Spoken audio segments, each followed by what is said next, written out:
Hi, my name is Nigel Verdon. I'm the founder and chairman of a business called the Currency Cloud.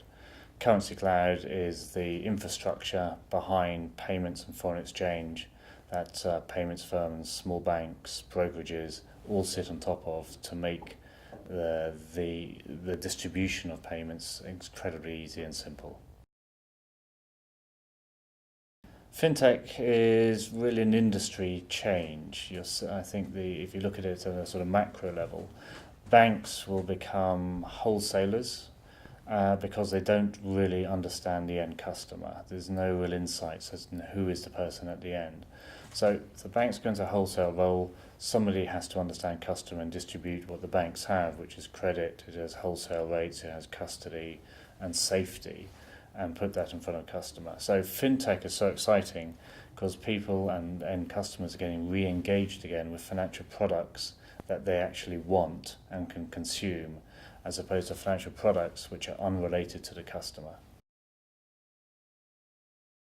Currency Cloud is the infrastructure behind payments and foreign exchange that other payments firms who talk to end customers, whether they're retail or they're corporate, sit on top of. So we are payments and foreign exchange middleware. So we've got a technology piece that sits between the bank and the wholesaler and the product manufacturer, something like Cantox, something like TransferWise, something like World Remit, something like Fidor Bank, all sit on top of us to make their sort of plumbing or their water company of foreign exchange and payments very, very simply. We're a utility.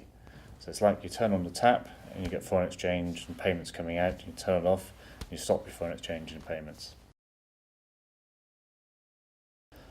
FinTech will evolve into the norm of the industry, and I think the norm of how financial products are distributed to end customer and how products are manufactured and how we interact with the financial world.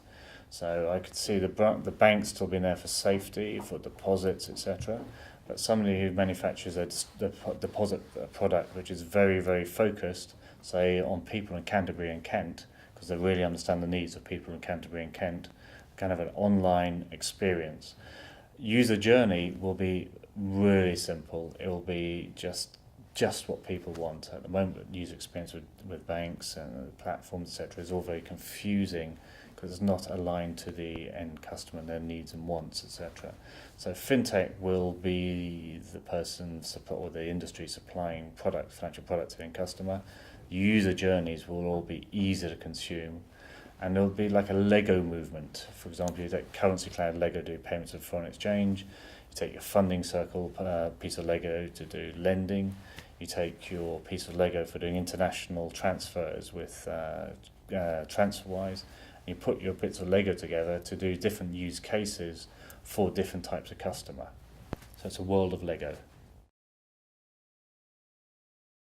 We're speaking about lots on the panel. The main sort of questions are how do you grow your business from where you started to where you're going international, which is a good question because the biggest blocker to all of us going international is regulation. And we've got to work with the regulators rather than fight the regulators to work out how we can build our firms international.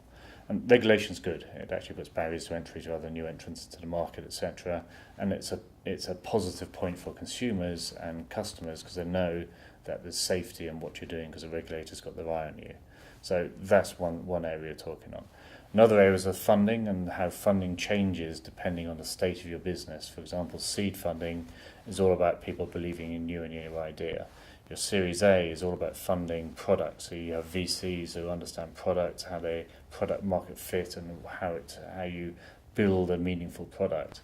Series C is all about unit economics, and you're taking your Series B will take from A to C.